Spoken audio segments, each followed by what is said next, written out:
Property है बेटा catalytic property. Catalytic मतलब ऐसा कोई भी सब्सटेंस जो किसी भी रिएक्शन के रेट को यानी उसकी स्पीड को बढ़ा दे या घटा दे, वो हमारा क्या कहलाता है, कैटलिस्ट कहलाता है। तो जो डी ब्लॉक एलिमेंट होते हैं वो आपके एक कैटलिस्ट प्रॉपर्टी भी रखते हैं, यानी कैटलिस्ट की तरह भी काम कर सकते हैं। तो क्यों करते हैं ऐसा डी ब्लॉक एलिमेंट ही, ठीक है। तो चलिए देखते हैं। The d block element work as a catalyst due to following two reason. तो डी ब्लॉक एलिमेंट का कैटालिटिक प्रॉपर्टी शो करने का यहाँ पर दो रीज़न दिया गया है। पहला रीज़न क्या है बेटा, they are metal so they can provide large surface area to the reactant for the reaction. पहली बात कि डी ब्लॉक में जितने भी एलिमेंट हैं वो लगभग सभी आपके मेटल हैं, और मेटल जो होता है वो सॉलिड होता है, जबकि अगर हम गैस और लिक्विड की बात करें तो मेटल जो सॉलिड स्टेट में होने की वजह से उसका जो सरफेस एरिया होता है वो ज़्यादा हो सकता है इन कंपैरिजन टू गैस और लिक्विड। इसीलिए जो डी ब्लॉक एलिमेंट होते हैं उनका सरफेस एरिया ज़्यादा होता है। इस वजह से जो रिएक्शन कराई जाती है उसमें जो रिएक्टेंट के साथ अच्छे से कंबाइन करके उसको प्रोडक्ट में कन्वर्ट करा देते हैं। इस वजह से ये कैटलिस्ट की तरह काम कर सकते हैं। दूसरा रीज़न क्या है बेटा, they have variable valency so the formation of reaction intermediate take place rapidly. दूसरा रीज़न है जो वेरिएबल वैलेंसी रखते हैं, जैसा कि मैंने बताया कि जो सभी जो हैं एक से ज़्यादा वैलेंसी रखते हैं। तो एक से ज़्यादा वैलेंसी रखने की वजह से क्या होता है कि ये हर तरह की अदर ऑक्सीडेशन स्टेट के साथ कंबाइंड कर सकते हैं, ठीक है।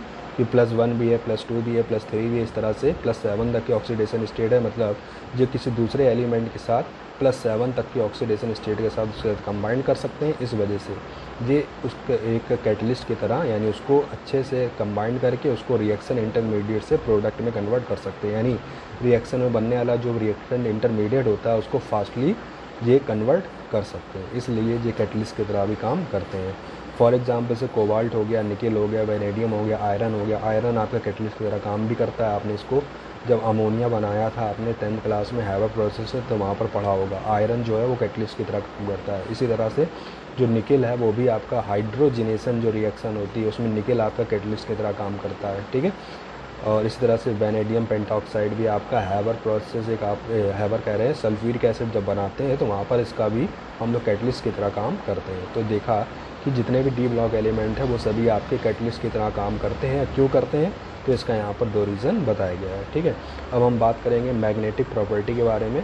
तो जो डी ब्लॉक एलिमेंट होते हैं वो आपके सभी तरह की मैग्नेटिक प्रॉपर्टी रखते हैं, यानी 3 type of magnetic property are found in d block element. कौन कौन सी है, पैरामैग्नेटिक, डायामैग्नेटिक और फेरोमैग्नेटिक, ठीक है। पैरा, डाया और फेरो। तो क्या होती है ये प्रॉपर्टी, चलिए देखते हैं। If any d block element is attracted in magnetic field then this property is known as paramagnetic property. यानी अगर हम किसी डी ब्लॉक एलिमेंट को किसी मैग्नेटिक फील्ड में रखें और मैग्नेटिक फील्ड में रखने पर वो मैग्नेटिक फील्ड की ओर क्या हो, अट्रैक्ट हो, तो हम बोलेंगे वो क्या है, आपका पैरामैग्नेटिक है, ठीक है। And this property is found in the presence of unpaired electron. और ये जो प्रॉपर्टी है वो अनपेयर्ड इलेक्ट्रॉन के पाए जाने की वजह से होती है। क्यों, क्योंकि अनपेयर्ड इलेक्ट्रॉन होंगे मतलब इसके पास इलेक्ट्रॉनों की कमी होगी, तो जब मैग्नेटिक फील्ड में रखेंगे तो उससे क्या करेंगे, अट्रैक्ट होंगे, क्योंकि वो अपने आप को पेयर्ड करना चाहेंगे, ठीक है। इस वजह से भी आपके पैरामैग्नेटिक प्रॉपर्टी रखते हैं। तो पैरामैग्नेटिक मतलब जो मैग्नेटिक फील्ड में रखने पर अट्रैक्ट हो, पैरामैग्नेटिक कहलाएंगे। और जो प्रॉपर्टी क्यों होती है, क्योंकि इनमें अनपेयर्ड इलेक्ट्रॉन होते हैं। यानी इन एलिमेंट का अगर आप इलेक्ट्रॉनिक कॉन्फ़िगरेशन करोगे तो इसके पास कम से कम एक अनपेयर्ड इलेक्ट्रॉन जरूर होगा, इसलिए हम लोग नाम देंगे पैरामैग्नेटिक। तो ध्यान रखेंगे थियोरेटिकली हम लोग कैसे करेंगे, उस एलिमेंट का इलेक्ट्रॉनिक कॉन्फ़िगरेशन करेंगे और उसमें अनपेयर्ड इलेक्ट्रॉन ढूंढेंगे, ठीक है। फिर क्या है, if no any unpaired electron then it will be diamagnetic. यानी कि अगर मैग्नेटिक फील्ड में रखने पर वो मैग्नेटिक फील्ड के डायरेक्शन में आपका अट्रैक्ट ना हो, यानी वहाँ से रिपल होने लगे, ठीक है, तो वो कहलाएगा डायामैग्नेटिक। और ऐसा क्यों होगा, क्योंकि उसके पास सभी जो इलेक्ट्रॉन होंगे वो पेयर्ड होंगे, यानी कोई भी अनपेयर्ड इलेक्ट्रॉन नहीं होगा। जब अनपेयर्ड इलेक्ट्रॉन नहीं होगा तो ये अपने आप को स्टेबलाइज कर लेगा, और स्टेबलाइज हो जाने की वजह से जब इसको मैग्नेटिक फील्ड में रखेंगे तो वहाँ से क्या होगा, रिपल होगा, ठीक है। तो अनपेयर्ड इलेक्ट्रॉन अगर नहीं है तो वो आपका क्या होगा, डायामैग्नेटिक होगा। यानी अगर आपको कोई एलिमेंट दिया जाए और उसका इलेक्ट्रॉनिक कॉन्फ़िगरेशन आप करो और देखो कि उसमें जितने भी ऑर्बिटल हैं वो सभी आपके कम्प्लीटली फुलफिल्ड हैं, यानी सभी इलेक्ट्रॉन पेयर्ड फॉर्म में है या नहीं है। यानी कि ऐसे हम अगर हम ऑर्बिटल बनाएं, ठीक है, जैसे हम डी ऑर्बिटल बनाएं, तो डी ऑर्बिटल में अगर सभी में हम एक एक इलेक्ट्रॉन ऐसे भरा हुआ है तो ये क्या है, अनपेयर्ड है। अगर सभी आपके क्या हो, कम्प्लीटली फुलफिल्ड हो जाए तो ये क्या हो जाएगा, पेयर्ड हो जाएगा।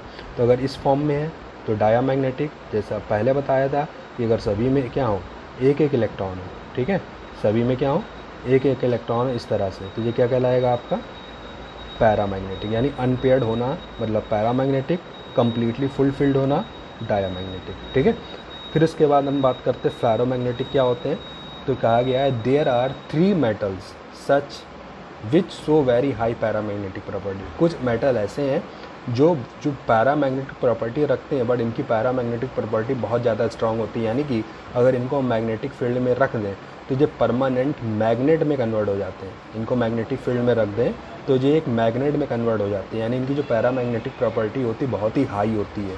और ये एलिमेंट कौन है आपके, आयरन है, कोबाल्ट है और निकेल है। मोस्टली जो मैग्नेट होते हैं वो इन्हीं 3 एलिमेंट के बने होते हैं। ठीक है, तो मैग्नेटिक फील्ड में रखने पर जो परमानेंट मैग्नेट में कन्वर्ट हो जाते हैं, यानी वेरी हाई, बहुत ही ज़्यादा पावरफुल मैग्नेटिक फील्ड रखते हैं, पैरामैग्नेटिक प्रॉपर्टी रखते हैं, इसलिए इनको नाम देते हैं हम लोग फेरोमैग्नेटिक। ठीक है, और जब मैग्नेटिक फील्ड में रखने के बाद इनको वहाँ से अलग करते हैं तो ये एक मैग्नेट में कन्वर्ट हो चुके होते हैं। ठीक है, तब तक ये किसमें, एक मैग्नेट में कन्वर्ट हो चुके होते हैं। इसका मतलब इनमें पैरामैग्नेटिक प्रॉपर्टी बहुत ज़्यादा है। ठीक है, नेक्स्ट बात करेंगे बेटा इसकी ये लास्ट प्रॉपर्टी मेटालिक प्रॉपर्टी। ठीक है, तो डी ब्लॉक एलिमेंट जो होते हैं उनमें सभी तरह की मेटालिक प्रॉपर्टी पाई जाती है, जैसे कि D block elements show all metallic properties like ductility. Ductility मतलब इनकी हम वायर फॉर्म में कन्वर्ट कर सकते हैं। जैसे आयरन का आपका देखो वायर होती है, कॉपर की वायर होती है, सिल्वर की वायर होती है, गोल्ड की वायर होती है, ये सभी क्या होते हैं, एक वायर के फॉर्म में कन्वर्ट किया जा सकते हैं, यानी इनमें डक्टिलिटी होती है।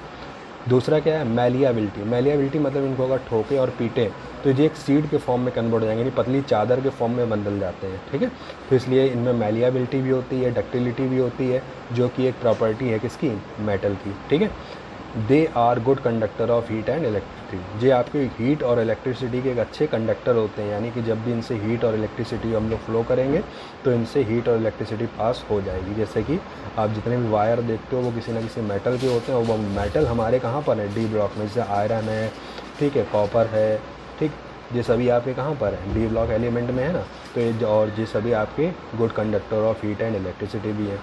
साथ ही क्या है बेटा, दे हैव मेटेलिक लस्टर। इनमें एक प्रकार की धात्विक चमक, लस्टरस मतलब चमक, पाई जाती है। जैसे कि गोल्ड में क्या होता है, येलो कलर की शाइनिंग होती है, सिल्वर में क्या होता है, वाइट कलर की शाइनिंग होती है। तो एक विशेष प्रकार की, एक different type of metallic lustrous यानी शाइनिंग रखते हैं, जो कि एक मेटल की प्रॉपर्टी है ड्यू टू फ्री इलेक्ट्रॉन। और मेटेलिक लस्टर का होना इनमें प्रेजेंट फ्री इलेक्ट्रॉन की वजह से होता है, मतलब ऐसे इलेक्ट्रॉन जो मोशन कर सकें, ठीक, मूवमेंट कर सके, किसी चीज़ से बाउंड ना हो। तो ये देख रहे हैं आप कि जितने भी डी ब्लॉक एलिमेंट हैं उन सभी में ये सारी प्रॉपर्टी पाई जाती है, यानी कि जो डी ब्लॉक एलिमेंट है वो एक मेटल की तरह बिहेव करते हैं। ठीक है, तो ये था बेटा आपका डी ब्लॉक एलिमेंट और उनकी प्रॉपर्टी के बारे में। अब लास्ट टॉपिक रह गया बेटा आपका एफ ब्लॉक एलिमेंट इस चैप्टर का, जिसको हम लोग कल देखेंगे, यानी कल चैप्टर आपका जी फिनिश हो जाएगा, नेक्स्ट वीडियो में आपका फिनिश हो जाएगा।